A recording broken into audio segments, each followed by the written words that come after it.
भैया बहन कैसे हैं? ठीक है। आज हम लोग क्लास 9 में बायो का पहला chapter the fundamental unit of life के बारे में जानकारी लेंगे। तो फंडामेंटल यूनिट ऑफ लाइफ क्या होता है? तो सेल के बारे में कहा गया है, cell is the fundamental unit of life. तो सेल के बारे में जानकारी लेंगे, डिस्कवरी ऑफ सेल या फिर सेल थ्योरी या फिर जैसे जैसे टॉपिक आएगा जानकारी लेंगे। चलिए, तो सेल का अध्ययन जिस साइंस के ब्रांच में किया जाता है उसको साइटोलॉजी कहते हैं। The branch of science that deals with the study of cell is called cytology. अब ये सेल के बारे में पहले बताए हैं कि cell is the fundamental structural and functional unit of life. Life का ये क्या है? स्ट्रक्चरल और फंक्शनल दोनों यूनिट आता है। जैसे किसी भी मकान को बनाते हैं तो मकान बनाने में सबसे छोटा इकाई एक ईंट होता है। तो सेल को उसी ढंग से ईंट से कंपेयर किया, तुलना किया। कई ईंट मिलकर दीवार बनता है, दीवार से रूम, रूम से कंपार्टमेंट। उसी ढंग से एक सेल से समूह of cell, group of cell मिलकर टिश्यू बनता है। टिश्यू से टिश्यू सिस्टम, फिर ऑर्गन सिस्टम, फिर लिविंग बॉडी का निर्माण होता है, जो आगे पढ़ेंगे, आगे की क्लास में पढ़ेंगे। देखिए अब क्या है ये सेल क्या है? तो सेल लैटिन वर्ड सेलुला से बना है और उसका होता है, मीनिंग निकालोगे, द लिटिल रूम, छोटा room. The word cell is derived from the Latin word cellula which means little room. अब इसको फिगर से समझने का प्रयास कीजिए। ये फिगर आ रहा है। अब ये फिगर में छोटा छोटा देख रहे हो individual that are called cell, और ये पॉइंटेड जो देख रहे हो ये न्यूक्लियस विजिबल होता है, जो बाद में इन्वेंस हुआ है, आगे बताएंगे। अब ये आ रहा है। तो सेल का आविष्कार कैसे हुआ है इसके बारे में जानकारी लें। Discovery of cell. तो रॉबर्ट हुक साइंटिस्ट है, जो इंग्लिश बॉटनिस्ट क्या हुआ? अब जैसे आप साइंस पढ़ते हो तो साइंस में को 3 पार्ट में, फिजिक्स, केमिस्ट्री, बायो में डिवाइड करते हो। उसी ढंग से बायो, अब +2 में 11-12 में जाओगे तो बायोलॉजी भी 2 पार्ट में बढ़ता है। एक बॉटनी होता है, दूसरा जूलॉजी होता है। तो बॉटनी का अध्ययन करने वाला बॉटनिस्ट कहला रहा है।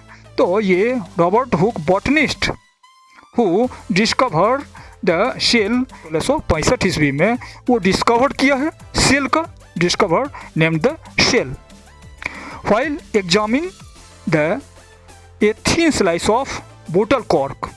अब बोतल में कॉर्क लकड़ी का ढक्कन होता है, जो ये कॉर्क कहला रहा है, which is made by bark of the tree, पेड़ के छाल से बनाया जाता है वो कॉर्क।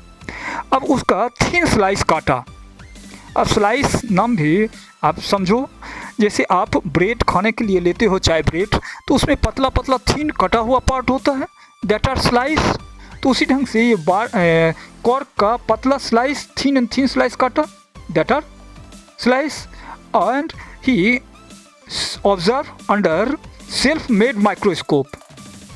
उस समय माइक्रोस्कोप इन्वेंशन नहीं था, तो स्वतः प्रिमिटिव माइक्रोस्कोप बनाया है, सेल्फ डिजाइंड प्रिमिटिव माइक्रोस्कोप।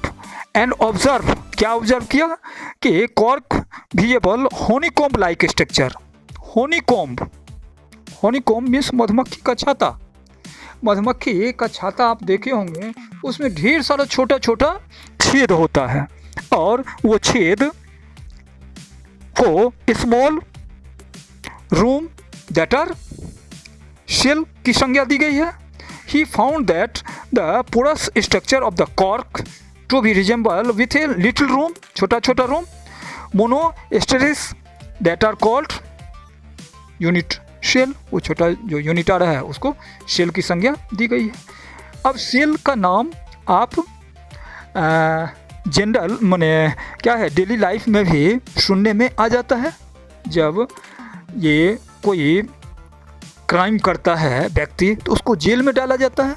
उसी में क्राइम करने में भी ज़्यादा यदि दोषी होता है तो उसको कड़ी सज़ा देने के लिए सेल घर का उपयोग करता है। मीन्स जेल में भी छोटा सा रूम होता है जिसमें उस कैदी को रखा जाता है, that are also known as cell. अब इसके बाद ये जो रॉबर्ट हुक इन्वेंस किया सेल का, दैट आर डेड सेल। ये cork bark of the tree, that are dead cell. Later बाद में एंटोन वॉन लेवनहुक दूसरा साइंटिस्ट आ रहा है जो कि 1674 नोबल्स बाद with the help of improve microscope का इम्प्रूव वेराइटी डेवलप हुआ and he see the free living cell in the form of bacteria in pond water. वहाँ ऊपर कॉर्क में देखा, यहाँ ये जो लेवनहुक उपयोग किया रॉ मटेरियल के रूप में, वो पोंड वाटर बैक्टीरिया का उपयोग किया, उसमें देखा लिविंग बॉडी का और उसका नाम सेल दिया, यूनिसेलुलर बॉडी ये आता है। फ्रॉम द फर्स्ट टाइम ये लेवनहुक वो discover the free living cell. अब इसी में क्वेश्चन राइज होता है, आप कहते हो कि क्वेश्चन घुमा के दे दिया है, तो जब सामान्य में क्वेश्चन पूछा जाए हु इन्वेंट्स द सेल, तो आप बताओगे रॉबर्ट हुक। कब? तो 1665 ईस्वी में। और इसी को थोड़ा चेंज करके यदि बताए क्वेश्चन पूछे कि फ्री लिविंग सेल का इन्वेंस कौन किया और कब किया, तब वहाँ आप रॉबर्ट हुक का नाम दोगे तो गलत हो जाएगा। लिविंग सेल का इन्वेंशन ये लेवनहुक किया है जो कि 1674 में।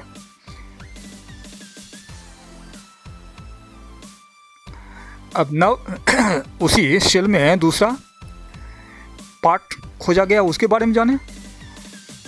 Robert brown in 1831 discovered the nucleus. अब यहाँ देखो ये सेल है, सेल के अंदर ये thick area that are nucleus.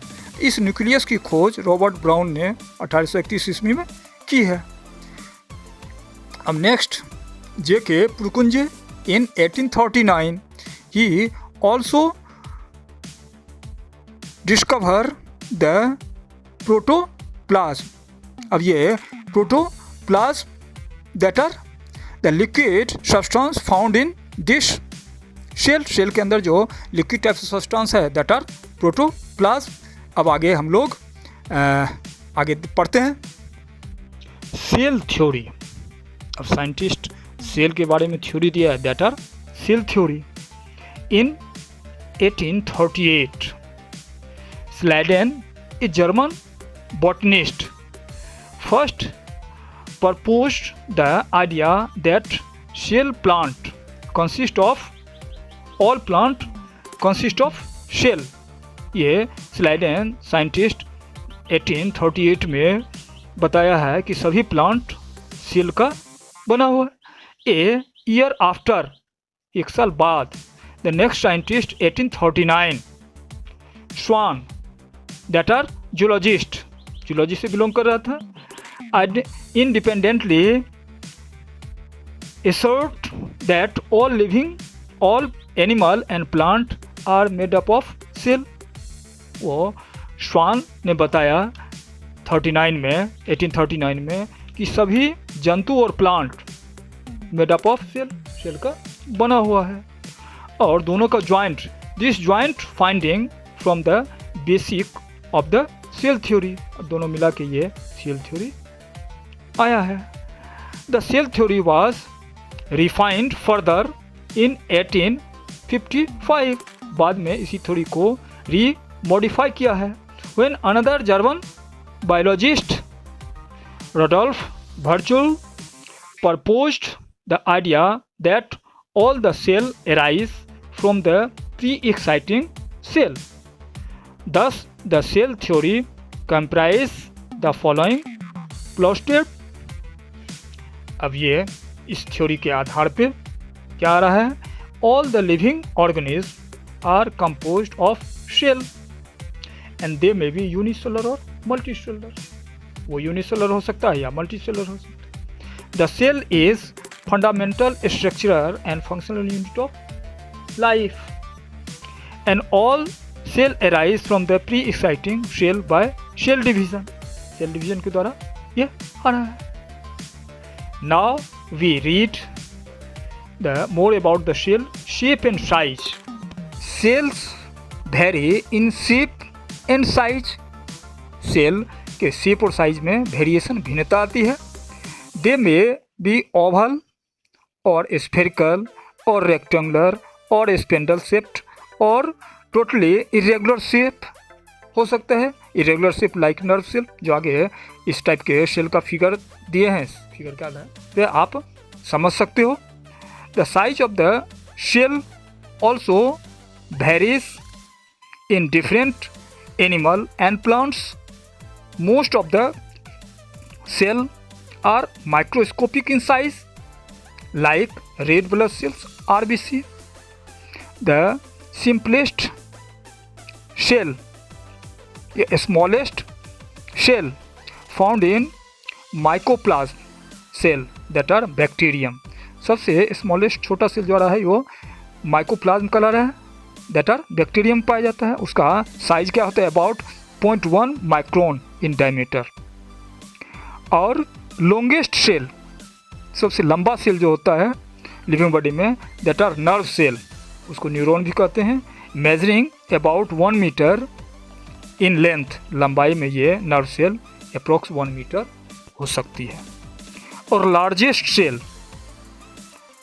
Egg of the bird, that are ostrich egg. Ostrich egg सबसे बड़ा सेल होता है, उसका size about 130 mm into 135 mm।